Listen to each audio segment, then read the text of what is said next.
ओम। आज की कक्षा में आप सभी का हार्दिक स्वागत है। मंत्र पाठ। ओम शन्नो मित्रः शं वरुणः शन्नो भवत्वर्यमा शन्न इन्द्रो बृहस्पतिः शन्नो विष्णुरुक्रमः। ओम नमो ब्रह्मणे नमस्ते वायो त्वमेव प्रत्यक्षं ब्रह्मासि त्वामेव प्रत्यक्षं ब्रह्म वदिष्यामि ऋतं वदिष्यामि सत्यं वदिष्यामि तन्मामवतु तद्वक्तारमवतु अवतु माम् अवतु वक्तारम्। ओम शांति शांति शांति। पिछले पाठ में आपका कोई प्रश्न या शंका हो तो पहले उसे देख सकते हैं।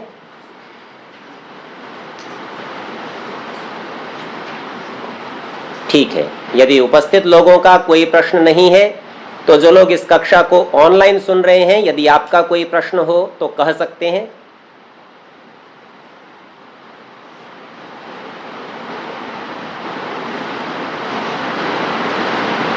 ठीक है, यदि आपका भी कोई प्रश्न नहीं है तो आगे के पाठ का हम विचार करेंगे। तृतीय समुल्लास समाप्त हो चुका है और परंपरा के अनुसार 1 या 2 दिन में आप तक प्रश्न पत्र भी पहुंचा दिया जाएगा। पूरे मनोयोग से उसको हल करने का प्रयत्न कीजिएगा और यथाशीघ्र अपने उत्तर भी भिजवाने का प्रयत्न कीजिएगा ताकि उस पर भी आगे विचार हो सके। आज चौथे समुल्लास का हम प्रारंभ कर रहे हैं। अथ चतुर्थ समुल्लासारंभः पृष्ठ संख्या 70 पर है। इसके विषय को पहले कहते हैं। अथ समावर्तन विवाह गृह आश्रम विधिम वक्ष्यामः। अथ इसके अनंतर 3 कर चुके, चौथे की चर्चा है। तीसरे में ब्रह्मचर्य आश्रम का विषय था, गुरुकुल में जितनी पढ़ाई करनी थी वह कर ली। अब समावर्तन, समावर्तन कहते हैं लौटकर आना, तो गुरुकुल से लौटकर वापस संसार में आ रहे हैं। विवाह गृह आश्रम विधिम, तो विवाह की प्रक्रिया कैसे करना, किसको करना, कब करना, और गृह आश्रम अर्थात गृहस्थ से संबंधित कर्तव्य नियम आदि की चर्चा, इनकी विधिम विधि को, विधान को वक्ष्यामः कहेंगे। तो इस समुल्लास का यह विषय है और ये सारी चर्चा इसमें करेंगे। अब ये सारा विषय महर्षि मनु प्रणीत ग्रंथ मनुस्मृति से लिया गया है, तो उसके श्लोक आते जाएंगे और भाव यहाँ पर बताते जाएंगे। प्रथम श्लोक मनुस्मृति से लिया, ये 3 अध्याय के श्लोक हैं मनुस्मृति के। वेदानधीत्य वेदौ वा वेदम वापि यथाक्रमम् अविप्लुत ब्रह्मचर्यो गृहस्थ आश्रमम आविशेत। मनुस्मृति के कुछ संस्करणों में आविशेत के स्थान पर आवसेत ऐसा पाठ भी मिल सकता है। दोनों बातों में कोई भी अंतर नहीं है, अर्थ एक समान ही है। ये कहते हैं वेदान अधीत्य, वेदान अर्थात वेदों को बहुवचन का प्रयोग किया है। अब संस्कृत भाषा में एक वचन होता है, द्विवचन होता है और बहुवचन। बहुवचन 3 और 3 से लेके आगे सब संख्याओं के लिए होता है। तो बहुवचन कहने से 3 वेद या तो 4 वेद हैं तो चारों वेद, 3 और चारों। इसकी भी एक चर्चा हम एक दृष्टिकोण से कर चुके हैं। 4 वेद हैं परंतु उनके 3 विषय हैं, ज्ञान कर्म और उपासना। तो इस दृष्टि से देखें तो प्रत्येक दृष्टिकोण से बहुवचन का होना संगत है। वेदान सब वेदों को अथवा कम से कम 3 को, अधीत्य पढ़कर। फिर कहा वेदौ वा, इस बार द्विवचन का प्रयोग किया है। 4 नहीं पढ़े, 3 नहीं पढ़े तो 2 तो जरूर पढ़ें। और फिर कहा वेदम वा, एक वचन का प्रयोग किया कि एक तो पढ़ना ही पढ़ना है, एक की छूट नहीं है। वा अपि अथवा यह भी यथा क्रमम, क्रम के अनुसार। अब इस क्रमानुसार को भी 2 दृष्टिकोण से समझिए। एक तो जैसी हम संख्या जानते हैं, क्रम जानते हैं, ऋक यजु साम अथर्व, एक तो ये क्रम है। और एक क्रम जो हमने तीसरे समुल्लास में देखा था, वहाँ हमने देखा था कि वर्णोच्चारण शिक्षा से प्रारंभ होगा, अष्टाध्यायी आएगी, आवृत्ति होगी, महाभाष्य आएगा, उसके पश्चात अन्य और पढ़े जाएंगे, निरुक्त आदि, और फिर वेद उपवेद के सहित पढ़ा जाएगा। एक ये भी क्रम है। तो यहाँ पर जो स्वामी जी महाराज हैं, यदि आप इस दृष्टिकोण को देखें कि जब एक ही वेद पढ़ना हो तो क्रम कैसे बनेगा, फिर तो ऋग्यजु साम बन नहीं सकता, तो फिर वैसा वाला ही क्रम बनाना पड़ेगा। तो ये जो क्रम पिछले समुल्लास में बनाया, उस क्रम के अनुसार एक पढ़े, उसी क्रम के अनुसार दूसरा पढ़े, उसी से तीसरा और उसी से चौथा। अब इसमें भी विधि ऐसी है कि वह क्रम बार बार व्याकरण नहीं पढ़ना पड़ता। व्याकरण तो एक बार पढ़ लिया, सब वेदों का एक ही सामान्य व्याकरण है, तो पहले का क्रम पढ़ के और उसके पश्चात ऋक, यजु, साम और अथर्व, इस क्रम से वेदों को पढ़ लेवे। हाँ, वेदों के साथ उनके उपवेद और ब्राह्मण ग्रंथों को अवश्य पढ़े ताकि उसका व्याख्यान स्पष्ट समझ में आ सके। तो पढ़ने का क्रम यह है, वर्णोच्चारण से प्रारंभ करके और एक वेद तक पहुंचना, फिर दूसरा, तीसरा और चौथा इसी क्रम से। तो कहते हैं इस प्रकार इन सब वेदों को पढ़कर अविप्लुत ब्रह्मचर्यो, जिसने ब्रह्मचर्य का लोप नहीं किया, अर्थात ब्रह्मचर्य व्रत का पालन किया, ब्रह्मचर्य आश्रम में ब्रह्मचर्य पूर्वक रहा, ऐसा व्यक्ति गृहस्थ आश्रमम, गृहस्थ आश्रम को, विवाह की प्रक्रिया को करने को तैयार है, तो उस आश्रम को आविशेत, प्रवेश कर जावे, गृहस्थ में आकर बस जावे।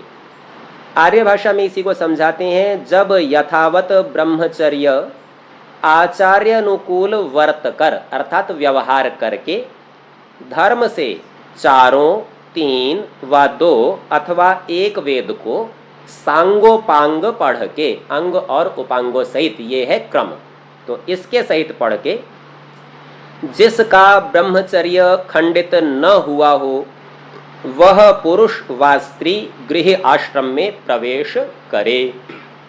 तो गृहस्थ में प्रवेश करने की योग्यता ये बताई है, पाठ पूरा होना चाहिए, कम से कम एक वेद, अधिक से अधिक 4 ही हैं, और ब्रह्मचर्य का लोप ना हुआ हो, वेदों को सांगोपांग पढ़ा हो, वह व्यक्ति गृहस्थ में प्रवेश करे। यही गृहस्थ की योग्यता है, इससे कम में नहीं करे। अच्छा, विचार करके देखिए, ब्राह्मण, क्षत्रिय और वैश्य, ये तो वेद पढ़ लेंगे, योग्य है, पढ़ने लिखने वाले लोग हैं, क्या शूद्र का विवाह न होना चाहिए? तो वहां पर भी जो ब्रह्मचर्य का लोप है, वह शर्त तो यथावत है कि शूद्र भी ऐसा जिसने ब्रह्मचर्य का लोप न किया हो, वह ही गृहस्थ में जाए। वेद तो बेचारा पढ़ ही नहीं सका है, तो शूद्र के विवाह का निषेध नहीं है, परंतु उसके ब्रह्मचर्य की शर्त उसके साथ भी आवश्यक है। कैसे प्रवेश करते हैं उसके लिए बता रहे हैं। इस पहले श्लोक के साथ ही एक और नियम भी महर्षि मनु का समझ लेना चाहिए। महर्षि मनु जब भी चर्चा करते हैं, सर्वश्रेष्ठ की चर्चा करते हैं। कक्षा में कोई विद्यार्थी आया तो अध्यापक का प्रयोजन है किसी प्रकार ये प्रथम स्थान प्राप्त करे। किसी भी विद्यार्थी के संबंध में अध्यापक ये नहीं सोचता कि इसे फर्स्ट नहीं आने देना, ये तो सेकंड ही लाना है, अथवा इसको अंतिम स्थान पर ही रखना है, ऐसा सोचकर अध्यापन नहीं कराया जाता, अपितु सर्वश्रेष्ठ बनाने के लिए अध्यापन कराया जाता है। तो यहाँ जितने भी श्लोक आएंगे उसमें हम सब यही देखेंगे कि सर्वश्रेष्ठ परिस्थिति का विचार कराया जाएगा, और उससे कम होता हो तो कम भी ठीक है, जितना भी हो सकता हो उतना अवश्य करें। ये नहीं है कि हम फर्स्ट नहीं आए तो अब हमें आत्महत्या कर लेनी है, ये नहीं है। ठीक है, तो जैसे यहाँ कहा ना, 4 वेद पढ़ ले या 3 पढ़ ले या 2 पढ़ ले या 1 तो पढ़ ही ले, और उसके साथ भी कह दिया ब्रह्मचर्य का लोप न हुआ हो, तो जो पढ़ ही ना सके तो कम से कम ब्रह्मचर्य वाली शर्त कर ले। फर्स्ट नहीं आए तो सेकंड, सेकंड नहीं तो लास्ट, कुछ तो आए, आना जरूर है, कक्षा से बाहर नहीं होना। अब दूसरे श्लोक में कहते हैं, तम प्रतीतम स्वधर्मेण ब्रह्म दाय हरम पितुः स्रग्विणम तल्प आसीनम अर्हयेत प्रथमम गवा। गवा शब्द का अर्थ है गाय। इस श्लोक के अंतिम चरण को पहले देखिए, अर्हयेत, अर्हयेत यानी उसकी अर्चना करे, उपासना करे, पूजा करे, सत्कार करे। प्रथमम पहले, गवा गाय देकर, तो गाय के द्वारा पहले सत्कार करे। अब किसका सत्कार करे वो श्लोक के बाकी चरणों में बताया है। तम उसको, उसको किसको? प्रतीतम, जो प्रतीत हो रहा है, प्रकट है, स्पष्ट है, पता चल रहा है जिसका। स्वधर्मेण अपने धर्म के द्वारा करे, अर्थात धर्म से युक्त होकर करे। तो जिसका जैसा धर्म है उस धर्म के अनुसार उस प्रकट प्रतीत होने वाले को, वो प्रतीत होने वाला कौन है? तो है ब्रह्मदायहरम। ब्रह्म नाम विद्या का है, ये हम पिछली कक्षाओं में देख चुके हैं। और दाय कहते हैं उत्तराधिकार को, ये भी हमने पिछली कक्षा में देखा था। तो दायहरम ब्रह्महरम, हर कहते हैं हरण करने को, जिसने अपने गुरु से विद्या प्राप्त की है, ब्रह्म का हरण किया है। और दायहर जिसने उत्तराधिकार में द्रव्यों को प्राप्त किया है। तो कैसा होता है कि गुरु शिष्य परंपरा में एक गुरु अपने शिष्यों को अपनी विद्या देता है, उसका शिष्य उस विद्या का उत्तराधिकारी है। और उस शिष्य का दूसरा शिष्य अर्थात गुरु के लिए प्रशिष्य, वो आगे उत्तराधिकारी है। आगे आगे परंपरा चलती जाएगी और उत्तराधिकार प्राप्त होता जाएगा। तो गुरु का शिष्य उत्तराधिकारी होता है। तो उसी को यहाँ कहा ब्रह्महरम और दायहरम, जो सामान्य पिता की संतान में पुत्र का अधिकार होता है। तो ये दोनों के दोनों, और ये किसके हर हैं? तो आगे शब्द का पितुहु, पिता का ब्रह्महर, पिता का दायहर। तो विद्या को उत्तराधिकार में प्राप्त करे या विद्या और उत्तराधिकार को प्राप्त करे, दोनों प्रकार से इसका विचार किया जा सकता है। अब शास्त्र में एक विधि है, और विधि ये है कि जो निषेक आदि कर्म करता है और अन्न आदि से पालन पोषण करता है, उसका नाम पिता है। निषेक कहते हैं गर्भाधान संस्कार को। तो जो संस्कारों के द्वारा, पालन पोषण के द्वारा शिक्षा करता है, उसे पिता कहते हैं। तो एक पिता तो वो है जो शरीर से जन्म देता है, और दूसरा पिता वो है जो शिक्षा से, विद्या से जन्म देता है। तो इसीलिए आचार्य का नाम भी पिता होता है। अब यहाँ का पितुहु, पिता के अर्थात जन्म देने वाले पिता के भी और शिक्षा देने वाले पिता के भी, एक से ब्रह्म का ग्रहण करता है और दूसरे से धन संपत्ति उत्तराधिकार का ग्रहण करता है, इनको। अब आगे कहते हैं स्रग्वीणम। यह पारिभाषिक शब्द है। स्रग कहते हैं माला को, स्रग्वी माला वाले को, जिसने माला पहन रखी हो। तो स्रग्वीणम मालाधारी को। अब ये भी पहचान का चिन्ह है। माला बड़े सुंदर लगे, आकर्षक लगे, सम्मान के लिए, इन बातों के लिए पहनाई जाती है। और जो व्यक्ति गृहस्थ में प्रवेश कर रहा है उसको स्रग्वी कहा गया है, ये पहचान चिन्ह है। इसी से अपने क्या देखते हैं कि एक लौकिक परंपरा बनी हुई है। ये परंपरा कैसी बनी हुई है कि जब विवाह संस्कार करते हैं तो सर्वप्रथम आकर माला पहनाते हैं। वरमाला एक प्रक्रिया बना ली गई, स्वागत सत्कार की प्रक्रिया। तो ये प्रतीक था कि ये व्यक्ति गृहस्थ में प्रवेश हो रहे हैं, उसी को ही माला पहनाई जाती है। तो स्रग्वीणम मालाधारी को, तो उसको करना है जो अपने धर्मों से युक्त, प्रकट है, प्रतीत हो रहा है, जिसने पिता से अपनी परंपरा को, ब्रह्म को, दाय को प्राप्त किया है, विद्या को प्राप्त किया है, उत्तराधिकार को प्राप्त किया है, और वो स्रग्वी है, मालाधारी है, अर्थात उसका विवाह हो रखा है। ऐसा तल्प आसीनम, तल्प कहते हैं पलंग को, चारपाई को, उसके ऊपर बैठा हुआ है। तल्प आसीनम, ऐसे बैठे हुए को अर्हयेत प्रथमम, पहले उसका सत्कार करे, गवा गोदान करके। अब यहाँ पर शब्दों से जो आपने भाव समझा, इसके दृष्टिकोण को समझिए। जब शिष्य गुरुकुल से लौटना चाहता है, समावर्तन करना चाहता है, तो उसका आचार्य जो गृहस्थी है, जो पलंग पर बैठा हुआ है, माला धारण करके बैठा हुआ है, अपने धर्मों का विचार करके कि यह विद्यार्थी ब्राह्मण बना, क्षत्रिय बना या वैश्य बना, तो इनके जो जो धर्म है उसके अनुसार उसका सत्कार करे, और सत्कार करके गोदान करे और समावर्तन की, विवाह की अनुमति ले। एक तरीका। दूसरा तरीका ये है कि विवाह के लिए योग्य वर और कन्या का चयन आचार्य लोग ही किया करते थे। परस्पर बालकों के आचार्य कन्याओं की आचार्यों से मिलकर प्रतिलिपि चित्र दिखाकर, और उनका बही खाता जिसकी चर्चा हमने की थी, कुंडली जन्म से लेकर तब तक का पूरा विवरण, उसको दिखाकर समान गुण कर्म स्वभाव वालों का विचार करके विवाह तय कर देते थे। तो ऐसे में जो बालक का पिता है, अर्थात जो बालक की ओर से उत्तराधिकार दायित्व लेता है, वह व्यक्ति आकर पहले आचार्य का सत्कार करे और पश्चात उस विद्यार्थी का भी करे, अपनी संतान का भी करे। कभी कभी लोक में ऐसी भी परंपरा होती थी कि जन्म देने वाले पिता को सूचना ही नहीं है, उसको सूचना विवाह की तैयारी आदि सब होने के बाद होती थी। जैसे रामायण में आप देखते हैं, ऋषियों ने रामचंद्र जी का विवाह तय कर दिया, बाद में दशरथ जी को सूचना भेजी, वर यात्रा बारात लेकर आ जाइए। तो ऐसा भी होता था। तो ऐसे समय पर जो समर्थ लोग थे, राजा थे, वो लोग ही सारी व्यवस्था कर लेते थे योग्य विद्यार्थी के लिए। तो उनका भी ये कर्तव्य था कि जब विवाह का नियम तय हुआ तो आके पहले आचार्य का सत्कार करते थे और पश्चात उस विद्यार्थी का भी करते थे जिसने विद्या को पूर्ण कर लिया। तो इन सब दृष्टिकोणों से यहाँ देखें, प्रथमम शब्द का पहले का तो पहले आचार्य को करे और उसके बाद में विद्यार्थी को करे। पहला तभी होता है जब कोई दूसरा हो। तो दोनों का सत्कार करने की यहाँ पर चर्चा है। आर्य भाषा में इसी को समझाते हैं, जो स्वधर्म अर्थात यथावत आचार्य और शिष्य का धर्म है। इन दोनों बातों को जिसने सीख लिया उससे युक्त पिता, जनक व अध्यापक से ब्रह्मदाय अर्थात विद्या रूप भाग का ग्रहण, तो विद्या को ग्रहण कर लिया और माला का धारण करने वाला अपने पलंग पर बैठे हुए आचार्य का प्रथम गोदान से सत्कार करे। एक तो विद्यार्थी कर सकता है, उसे माला धारण करनी है, करने वाला है, भावी है, वो करे सत्कार, अथवा उसकी ओर से कोई व्यक्ति प्रथम आचार्य का सत्कार करे।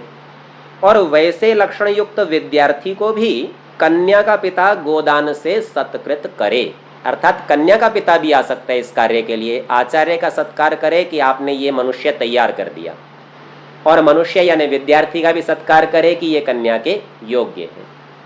तो इसमें आप देखते हैं कि विवाह का जो दायित्व है वह प्रधान रूप से कन्या के पिता का है, पुरुष के पिता का है ही नहीं। उसको गौण बना रखा है, उसको तो सोचना भी नहीं है। कन्या का पिता आके सत्कार कर रहा है, आचार्य का कर रहा है और उसके शिष्य को ले जा रहा है, मेरी कन्या के लिए इसे दे दीजिए। और यही प्रक्रिया आप लोक में देखेंगे स्वयंवर के नाम से चलती थी। आपने कभी भी स्वयं वधू नहीं सुना होगा, सदा स्वयंवर, अर्थात कन्या का ही अधिकार था कि वह किससे विवाह करे। पुरुष को तो केवल उस अधिकार में सहमति मात्र देनी है, उसको चयन करने का अधिकार जैसे नहीं ही हो।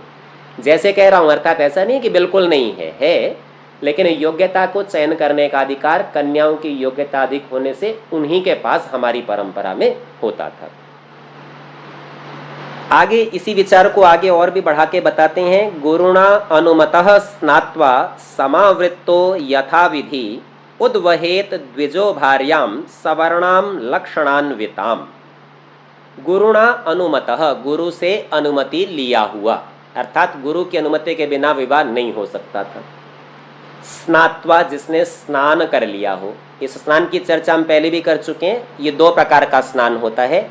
ब्रह्मचर्य आश्रम में रगड़ के मल के बढ़िया तरीके से नहाने का निषेध है, तो इसके लिए गुरुकुलों में शब्द प्रसिद्ध है काक स्नान, कौवा स्नान। जैसे कौवा पानी में उतरता है और निकल आता है, बस ऐसे ही जल्दी से पानी डाला और स्नान हो गया।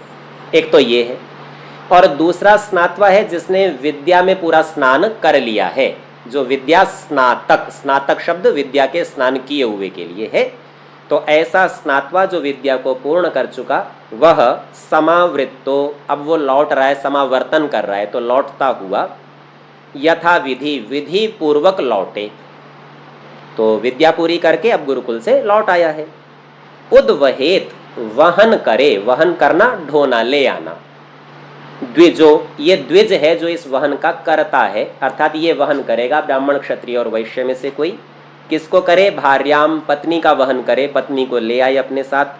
कैसी पत्नी को लाए? तो कहा सवर्णाम, समान वर्ण वाली। ब्राह्मण है तो ब्राह्मणी को लावे, और क्षत्रिय है तो क्षत्राणी को, वैश्य है तो वैश्या को, ऐसे ही। और शूद्र रहे तो शूद्रा को। वो द्विज तो नहीं है पर उसके लिए बचे ही वही हैं, तो उसी को ही वो ले आए। लक्षण अन्विताम, लक्षणों से युक्त, अर्थात समान वर्ण के लक्षण, समान गुण कर्म स्वभाव, इनसे युक्त पत्नी का वहन करे।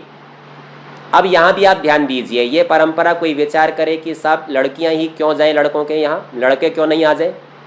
तो अभी थोड़ी देर पहले बताया था, विवाह का दायित्व, अधिकार, मुख्यता कन्या की है, इसीलिए सारी जिम्मेवारी उसकी है, व्यवस्था उसको करनी, योग्यता उसको करनी, इसीलिए उसी का ही स्थानांतरण किया जाता है, वर का नहीं किया जाता। ये परंपरा बनी हुई थी।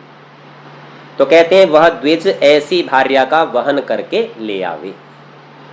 आर्य भाषा में समझाते हैं, गुरु की आज्ञा ले, स्नान कर, गुरुकुल से अनुक्रम पूर्वक आके, अनुक्रम अर्थात जैसा जैसा नियम है, जिसके बाद जो करना है यथाक्रम करके, ब्राह्मण, क्षत्रिय, वैश्य अपने वर्ण अनुकूल सुंदर लक्षण युक्त कन्या से विवाह करे। अब इस प्रक्रिया में कुछ नियमों का प्रदर्शन कर रहे हैं। सो अगले श्लोक में कहते हैं असपिंडा च या मातुर असगोत्रा च या पितुः सा प्रशस्ता द्विजातीनाम दार कर्मणि मैथुने। मैथुने अर्थात मैथुन कर्म के लिए, दार कर्मणि, दार कहते हैं पत्नी को, स्त्री कर्म में अर्थात विवाह से संबंधित कर्म में और मैथुन में। तो असपिंडा च य मातुर, माता की जो समान पिंड वाली न हो, समान पिंड अर्थात उसकी 6 पीढ़ियां कम से कम, तो माता की 6 पीढ़ी में जो ना हो।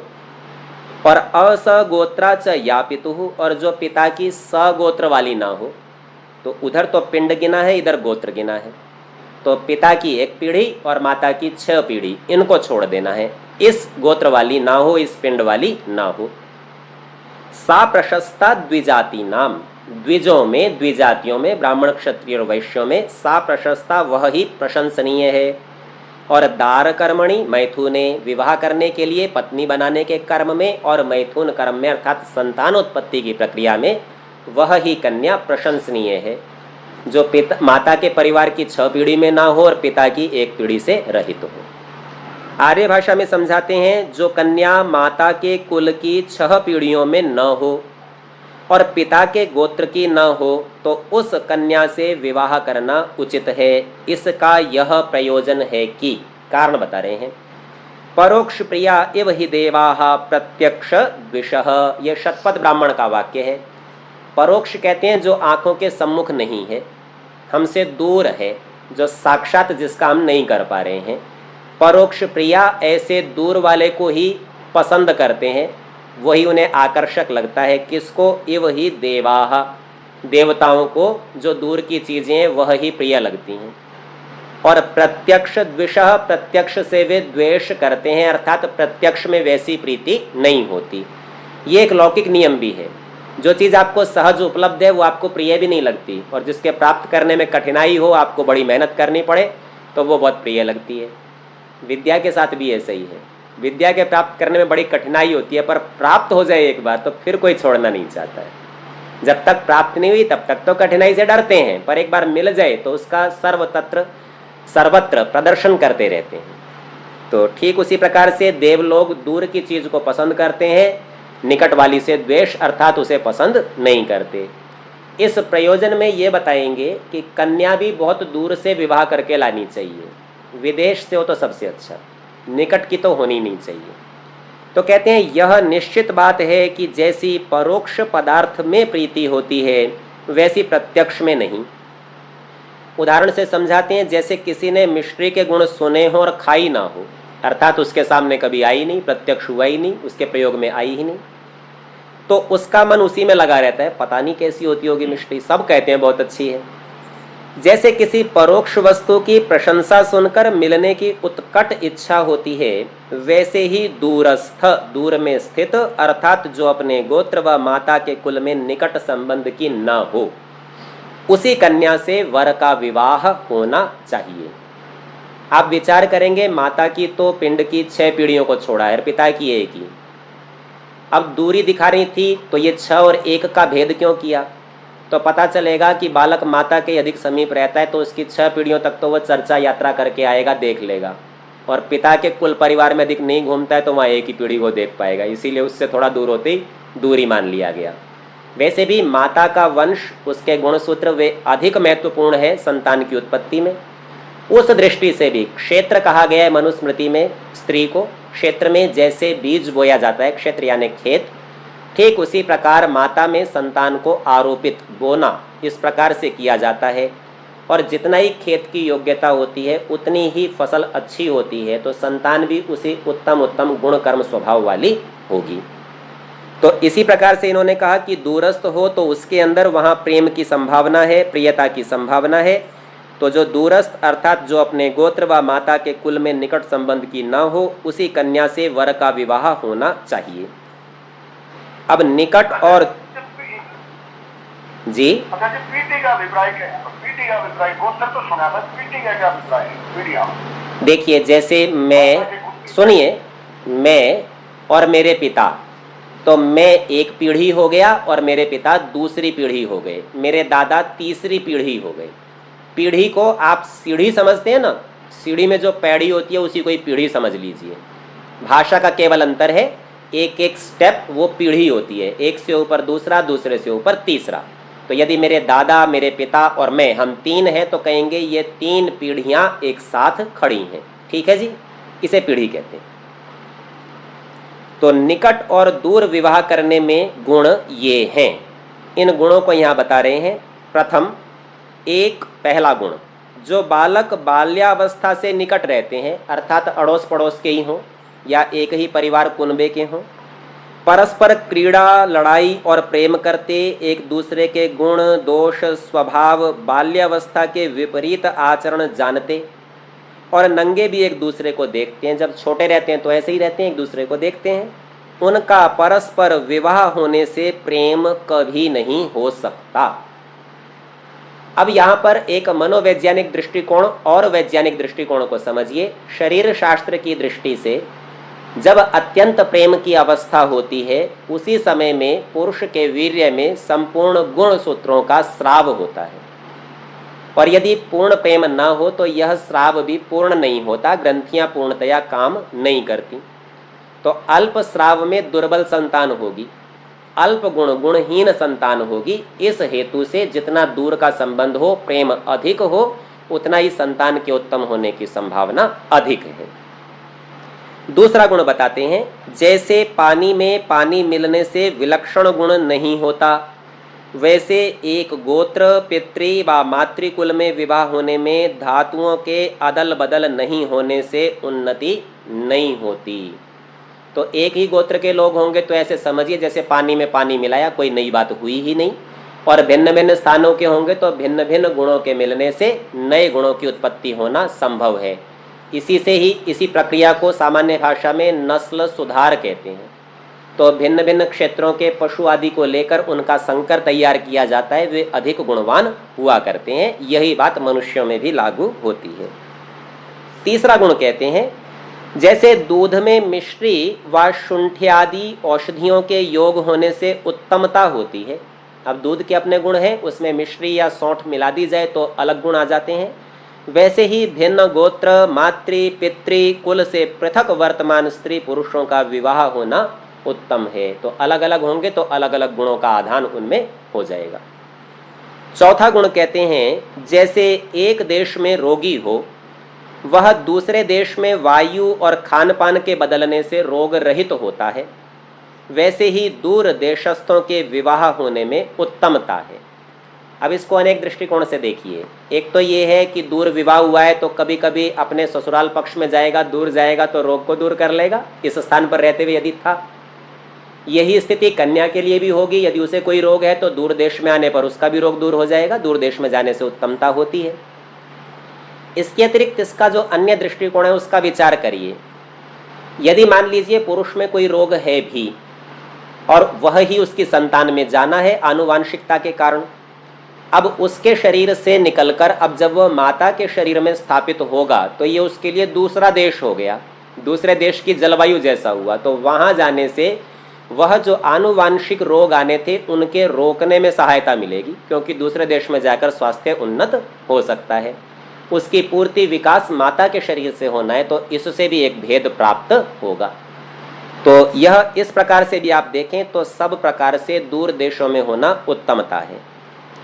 और पांचवें गुण को देखिए तो कहते हैं, निकट संबंध करने में, एक दूसरे के निकट होने में सुख दुख का भान और विरोध होना भी संभव है। दूर देशस्थों में नहीं, और दूरस्थों के विवाह में दूर दूर प्रेम की डोरी लंबी बढ़ जाती है, निकटस्थ विवाह में नहीं। तो इसमें कैसा होता है कि पड़ोस में हमारे रिश्तेदारों के यहाँ सुख दुख है या नहीं है, उससे हम लोग बहुत जल्दी प्रभावित होते रहेंगे और इन्हीं सब क्रियाओं में लगे रहेंगे, अपने कामों को गौण कर जाएंगे। तो इस हेतु से भी जितना दूर होगा ना पता चले उतना अच्छा है। छठे में कहते हैं, दूर दूर देश के वर्तमान और पदार्थों की प्राप्ति भी दूर संबंध होने में सहजता से हो सकती है। अब किसी ने विवाह अमेरिका में किया है तो अमेरिका में होने वाली अच्छी अच्छी चीज़ सहजता से प्राप्त हो जाएंगी, और अमेरिका का कोई व्यक्ति यहाँ करेगा तो यहाँ के पदार्थों को सहजता से प्राप्त कर लेगा, इसलिए भी दूर विवाह होना चाहिए, निकट विवाह होने में नहीं। इसलिए ये निरुक्त का वाक्य उठा के लाए हैं, दुहिता दुर्हिता दूरे हिता भवति इति।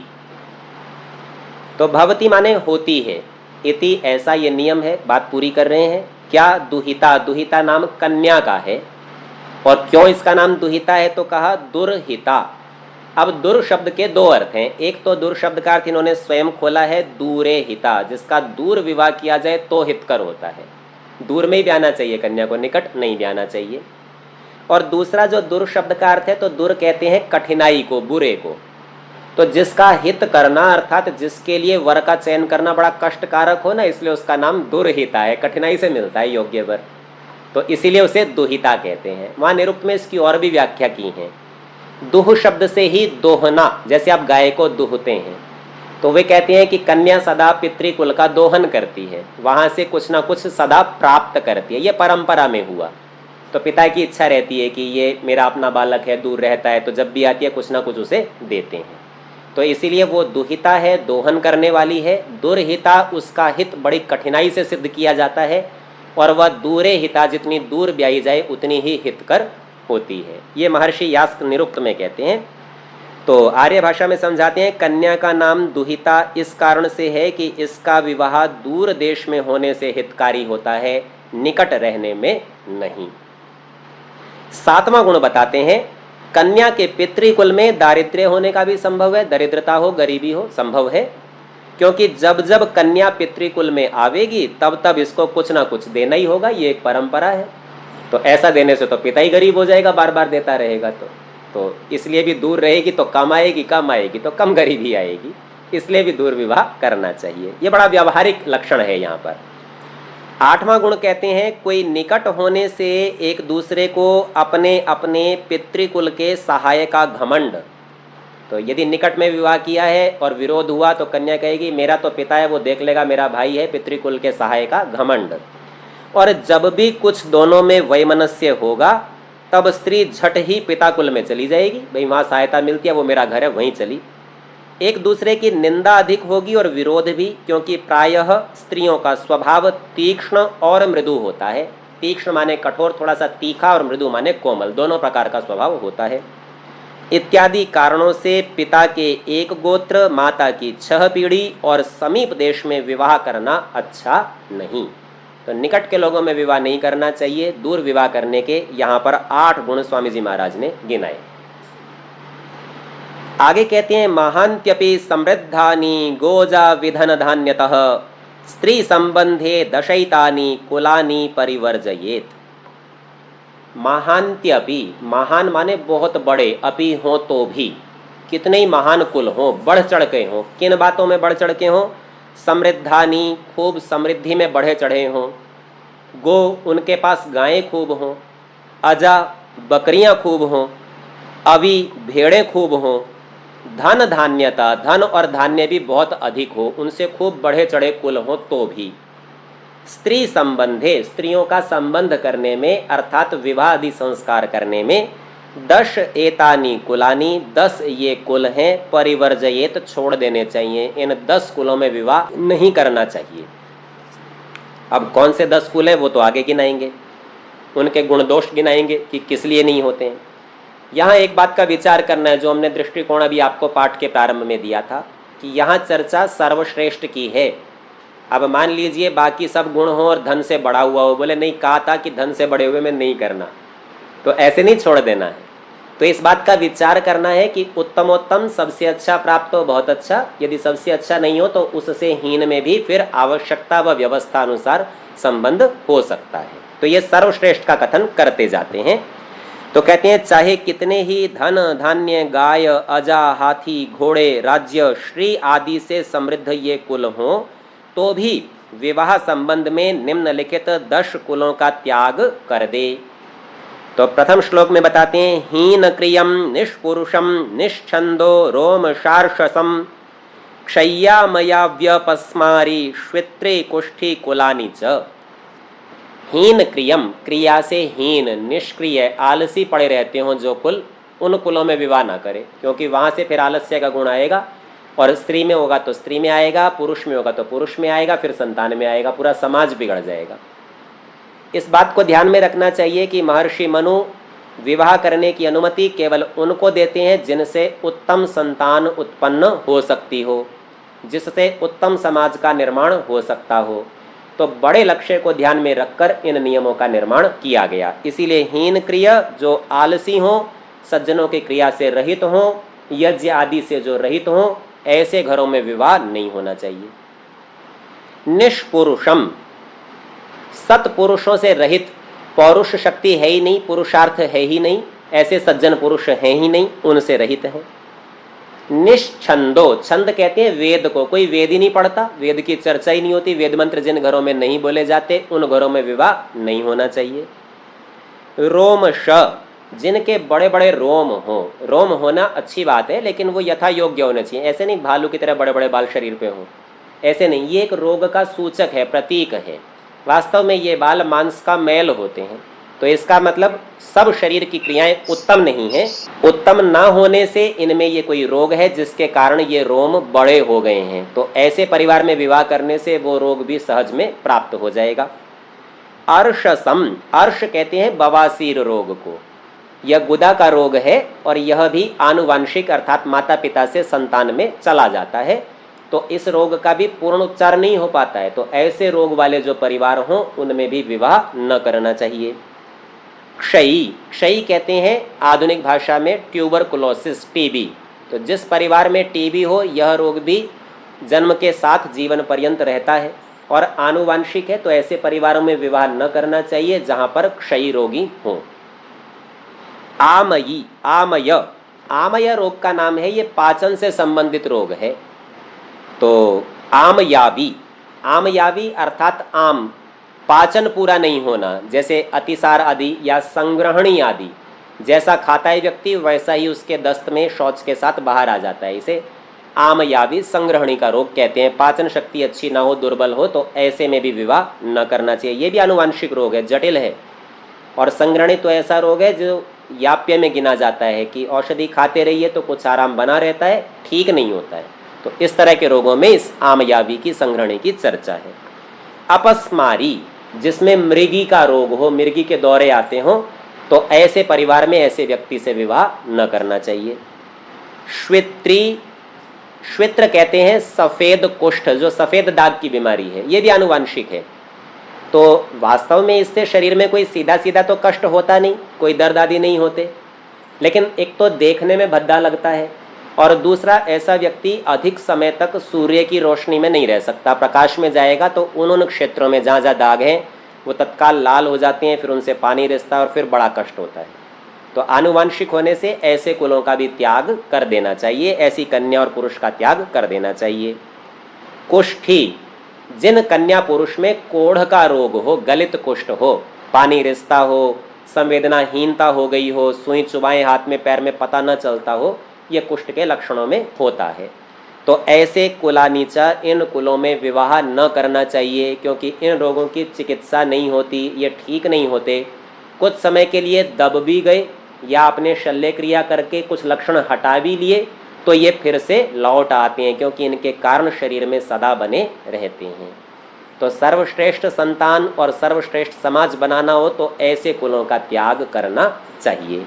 आर्य भाषा में इसको समझाते हैं, जो कुल सत क्रिया से हीन, सज्जनों की क्रिया से रहित, सत पुरुषों से रहित, सज्जन पुरुषों से रहित हैं, वेदाध्ययन से विमुख, वेद को छोड़े हुए हैं, शरीर पर बड़े बड़े लोम अथवा बवासीर, क्षयी, दमा, खांसी, आमाशय, मिर्गी, श्वेत कुष्ठ और गलित कुष्ठ युक्त कुलों की कन्या व वर के साथ विवाह होना न चाहिए, क्योंकि ये सब दुर्गुण और रोग विवाह करने वाले के कुल में भी प्रविष्ट हो जाते हैं।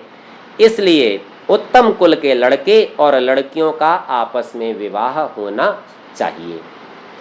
अब इससे कोई ये समझे कि यदि सफ़ेद कुष्ठ हो गया तो विवाह नहीं करें क्या, तो बोले पहली बात तो यही है, सबसे अच्छा है तो नहीं करें। और बोले अगर बहुत इच्छा हो या स्थिति ऐसी हो करना हो तो भाई कर ले, फिर उतना उत्तम संतान तो नहीं होगी, इसके लिए भी तैयार रहे, मानसिक तैयारी वैसी भी रखनी चाहिए। तो इसके आगे कुछ और ये गुण दोष परिवारों के और वर और कन्या के बताएंगे कि जिन गुण और दोषों का विचार करके ही विवाह की प्रक्रिया में प्रवृत्त होना चाहिए। आज के पाठ का समय समाप्त होता है, शेष चर्चा अगली कक्षाओं में करेंगे।